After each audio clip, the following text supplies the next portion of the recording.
A paz do Senhor, povo de Deus, graças a Deus por essa oportunidade rica de estarmos aqui nessa síntese da aula da escola dominical, na TV ADNP, esse programa maravilhoso. E também uma satisfação enorme de contar novamente com a sua audiência. Que Deus os abençoe grandemente. Nós estamos agora com a lição de número 12, cujo tema é um tipo do futuro anticristo. Vamos ao texto áureo? Pegue as suas revistas para compartilhar conosco, ok? Texto áureo se encontra em 2 Tessalonicenses, capítulo 2, versículo 3. Ninguém de maneira alguma vos engane, porque não será assim, sem que antes venha a apostasia e se manifeste o homem do pecado, o filho da perdição. A verdade prática dessa aula, irmão, as conquistas ditatoriais e as atrocidades de Antíoco Epifânio dão uma noção do que será o futuro anticristo na grande tribulação. Amém. Louvado seja o nome do Senhor. Igreja do Deus vivo, coluna e firmeza da verdade. É interessante quando Paulo escreve em uma das suas epístolas que as coisas passadas são sombras da futura, nos dá aqui uma grande chave para entendermos muitas coisas que são escritas, principalmente no Novo Testamento.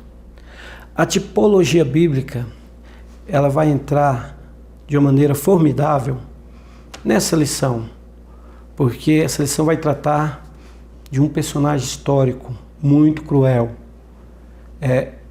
tido como um dos piores homens que a humanidade pode ter. O capítulo 11 de Daniel vai revelar eventos proféticos que aconteceram no período interbíblico, ou chamado por alguns como silêncio de Deus, ou por alguns teólogos mais renomados como o silêncio profético.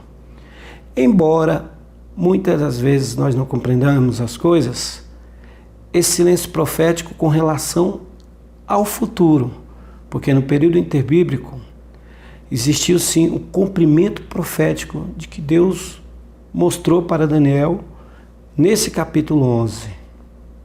Então, aqui aparecerá esse personagem que, além de ter sido uma profecia exata, também ele é uma tipologia, como eu disse, do anticristo. Prefigura o anticristo que aparecerá nos fins dos tempos e reinará por um determinado tempo, que a própria palavra nos revela qual é esse tempo. Então vamos lá para a primeira parte da lição. Isso, pegue a sua lição aí. Vamos fazer uma lição aplicativa, assim nós entenderemos mais. A primeira parte diz: predições proféticas cumpridas com exatidão. Está em capítulo 11 de Daniel, do 2 ao 20. Irmãos, essas profecias que foram reveladas a Daniel se cumpriu fielmente nesse período interbíblico. Mas o que me chama a atenção é o subtópico desse tema, é a revelação sobre o fim do Império Medo-Persa, que está em Daniel 11, 2. Eu gostaria de ler porque é muito, muito profundo isso aqui. Daniel 11, 2, do primeiro subtópico, da primeira parte da lição, diz assim: e agora te declararei a verdade, eis que ainda 3 reis estarão na Pérsia, e o quarto será acumulado de grande riqueza, mais do que todos, e, esforçando-se com as suas riquezas, agitará todos contra o reino da Grécia. O que Deus está revelando para Daniel aqui é que o Dário, o rei vigente dessa época, ainda seria substituído por 3 reis persas, e aí acabaria totalmente o Império Medo-Persa. Lembrando que a Babilônia foi destruída totalmente pelo Império Medo-Persa, que foi instrumento de Deus para a execução da Babilônia.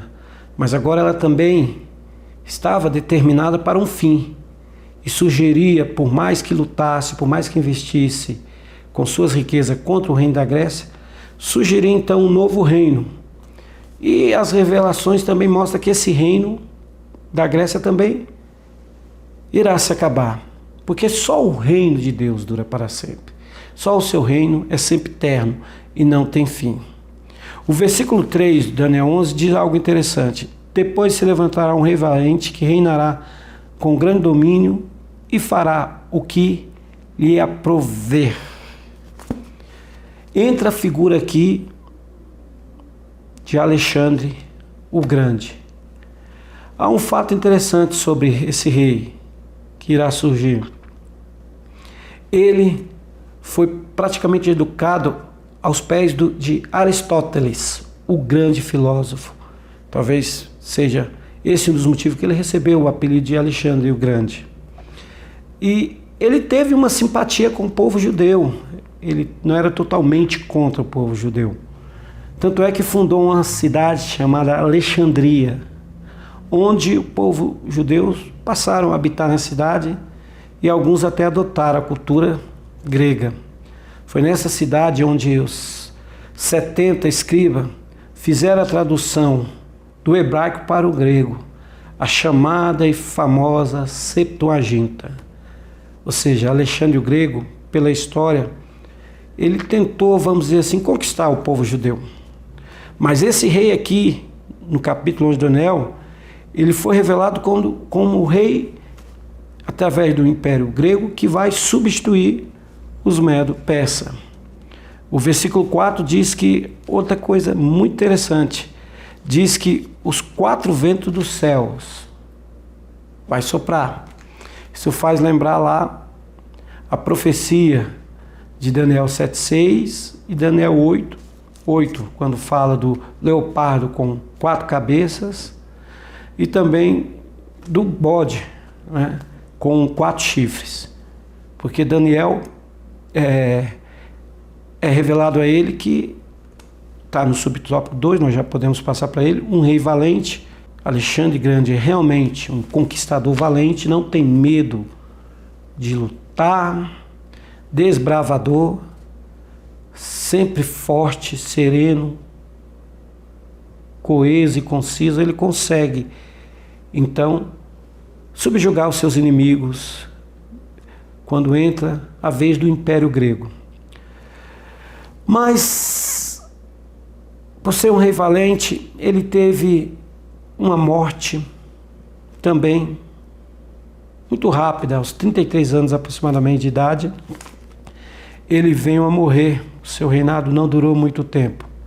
E esses 4 ventos do céu simbolizam os seus 4 generais, que assumiram o trono e dividiram o trono em 4 partes. Vamos assim colocar. E aí já entra o subtópico 3. Eu estou dando aqui uma síntese de cada subtópico para nos ajudar a entender bem essa lição. O subtópico 3 é a divisão do reino entre 4 generais. Com a morte de Alexandre o Grande, ele não teve um sucessor direto. Então, o seu reino foi dividido em 4 partes. Cassandro praticamente reinou sobre a Macedônia. Lisímaco sobre a Ásia Menor, a região da Trácia, que ficava ao redor por ali. Depois, Ptolomeu, que deu a origem à famosa dinastia dos Ptolomeus, reinou sobre o Egito. E finalmente Seleuco reinou sobre todo o Oriente e as demais localidades que sobraram desse reino.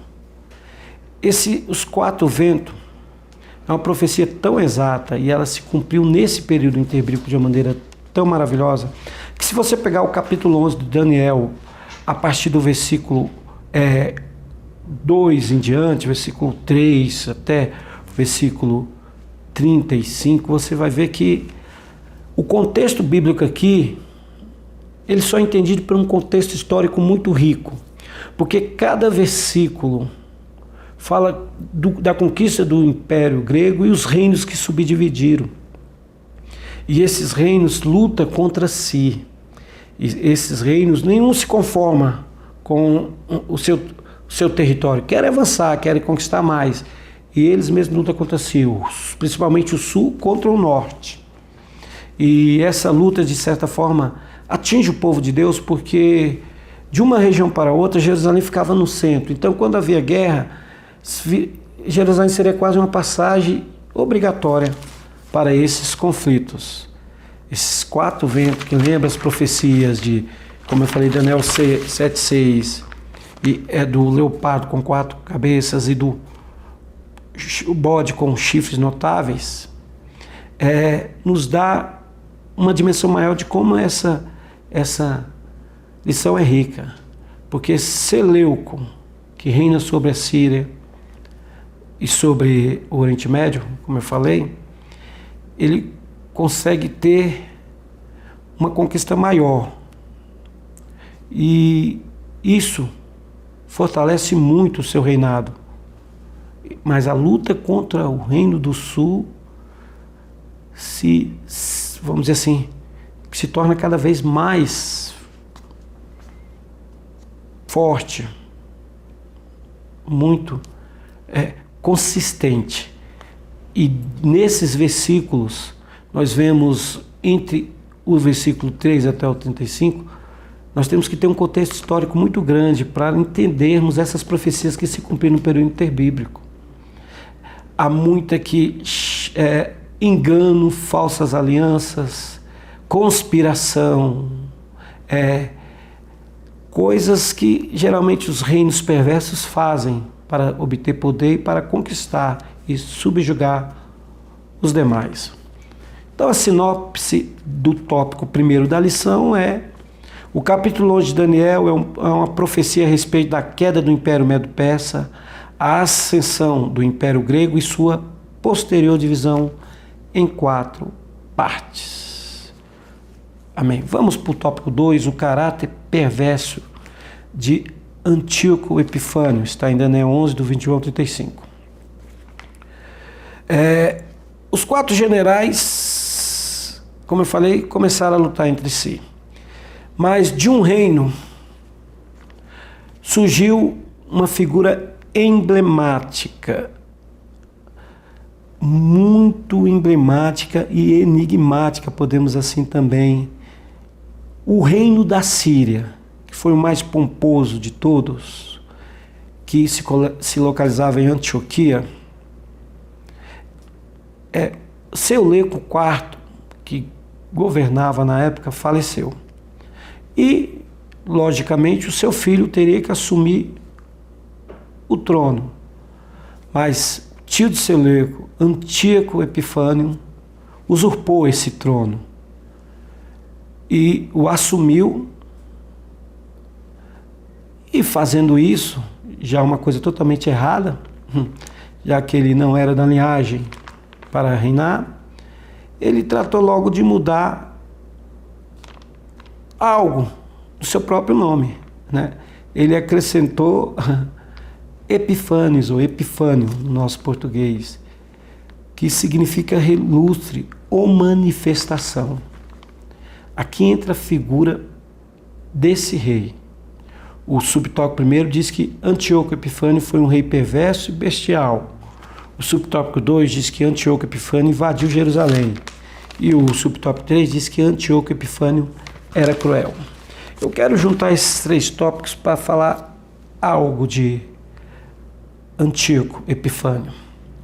Primeira coisa que eu quero falar é que o reinado dele foi de 175 a 163 a.C. Ao assumir o poder, ele já começou a fazer grandes barbaridades, não só contra o povo de Deus, mas contra todos. Esse rei, cujo o nome Antíoco significa adversário, né? Anti, contra. Interessante isso, que é o que vai ser a prefiguração do anticristo. Mas Antíoco Epifânio, ele começou a reinar e já conquistando, usurpando, chantageando os reinos, ele começou a demonstrar o seu caráter perverso, maligno, que ele se enriquecia muito com os despojos dos reinos que ele conquistava. E no ano de 168, ele pediu ao seu general que reagrupasse mais de 20 mil homens e se voltasse contra Jerusalém para varrer Jerusalém, para destruir. Tanto é que ele assim o fez, matou metade dos homens de Jerusalém. Poucos conseguiram fugir, poucos se refugiaram. Levou cativo mulheres e crianças. Proibiu, eu vou sintetizar aqui esses 3 subtópicos, ele proibiu as práticas religiosas de Israel. Uma delas de guardar o sábado, a circuncisão, a lei levítica. Mas eu acho que o cume do absurdo de Antíoco Epifânio aconteceu mesmo dia 14 de dezembro de 168 a.C., onde ele invadiu o templo de Jerusalém, tirou o altar, destruiu o altar consagrado a Jeová e colocou ali um altar consagrado a Zeus, o deus grego. Porque isso mostra a sua vaidade. Porque um tempo antes ele tinha tirado o sumo sacerdote Onias do templo e colocou um dos seus amigos, Jason, que era totalmente defensor das causas gregas.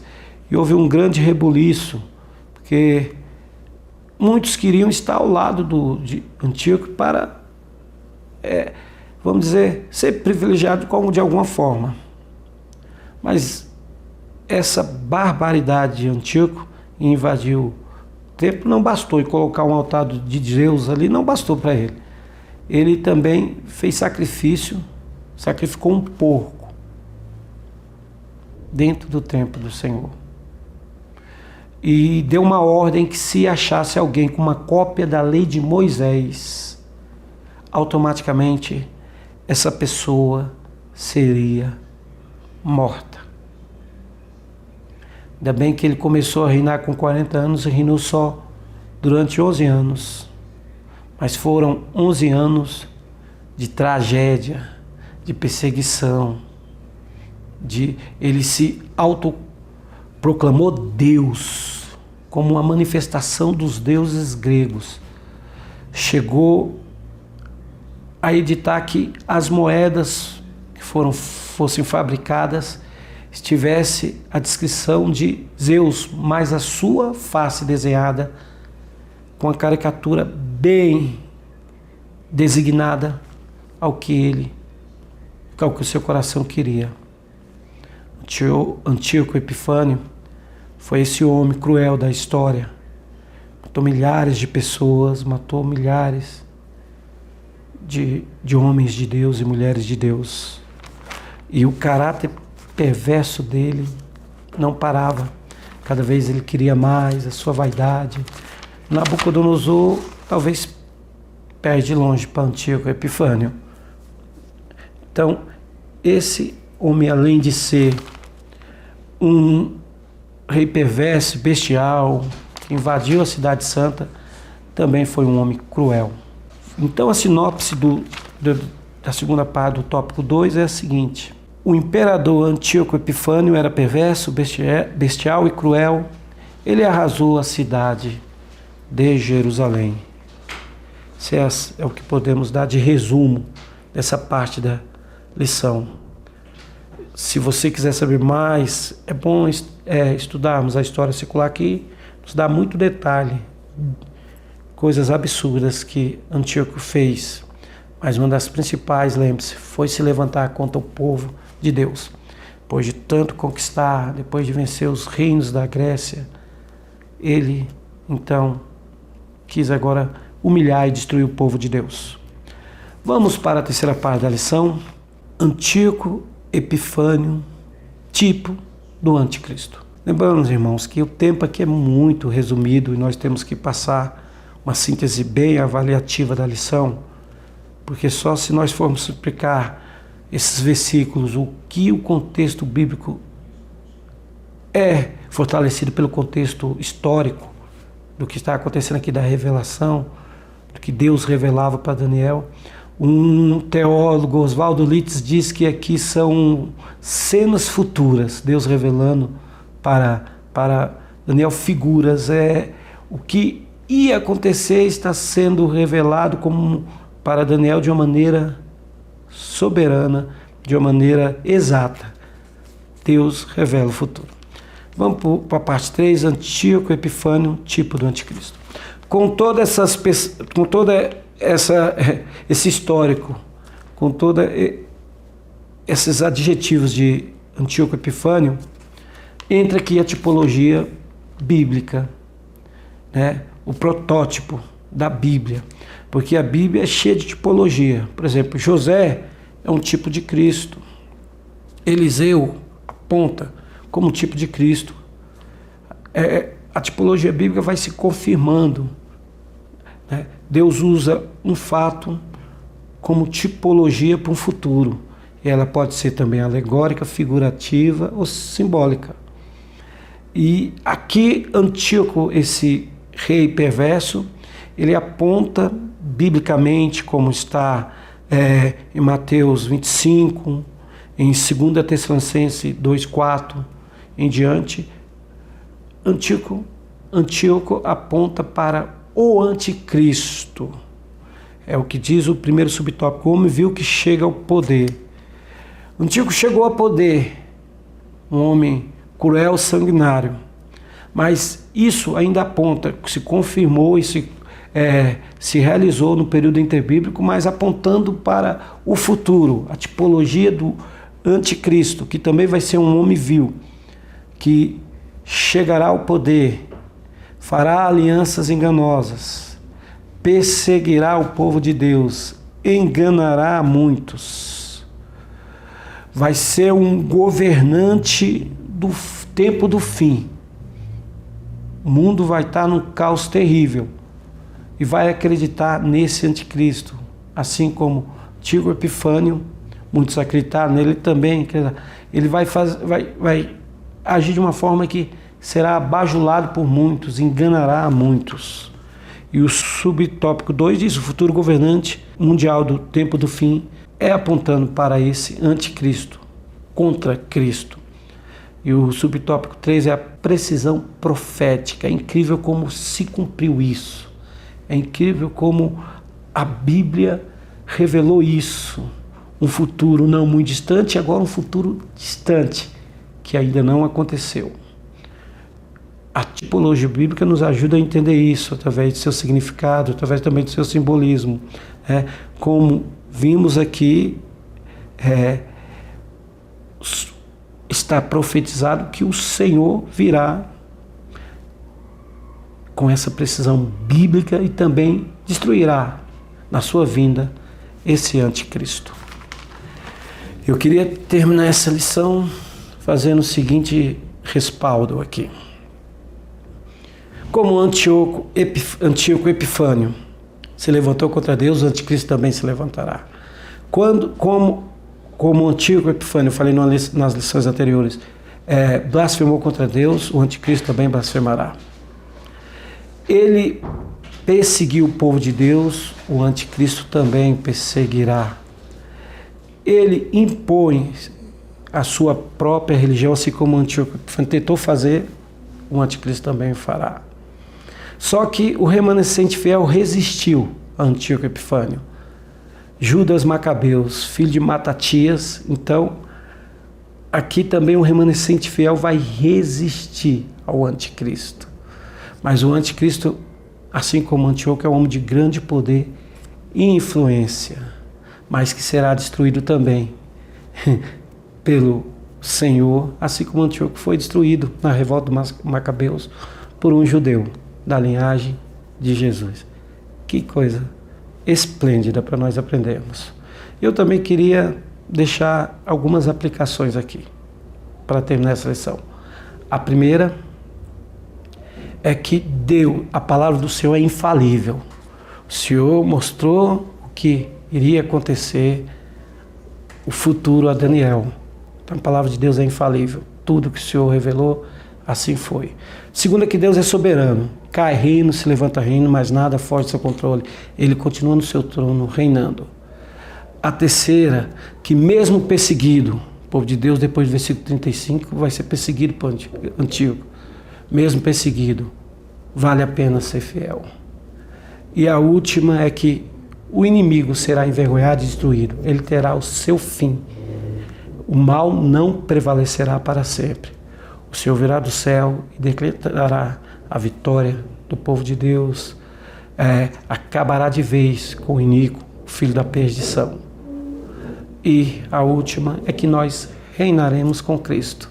Toda luta, toda prova vai valer a pena para nós, os remanescentes fiéis. Então, esses dias que estamos vivendo já é um cumprimento em parte dessa profecia de Isaías, porque está chegando uma época de lutas, de dores, mas surgirá o anticristo. E nós, a igreja do Senhor, não estaremos mais aqui, estaremos reinando com Cristo. Que Deus possa vos abençoar grandemente na ministração dessa lição. Leia bem os livros históricos, tem muita coisa da história que nos ajudará a entender e a ministrar essa aula. Que Deus abençoe sua vida, o seu ministério, poderosamente. Estamos chegando já praticamente à penúltima lição desse trimestre também do ano, mas que a graça do Senhor te dê sabedoria cada dia, que você possa contemplar e aprender, ensinar e aprender. É essa a função do verdadeiro mestre. Ele, enquanto ensina, ele aprende. Quando aprende, ele ensina. Que Deus os abençoe. Até a próxima, se o Senhor assim permitir. Fica com Deus. Um beijo grande no coração. A paz do Senhor Jesus. Amém.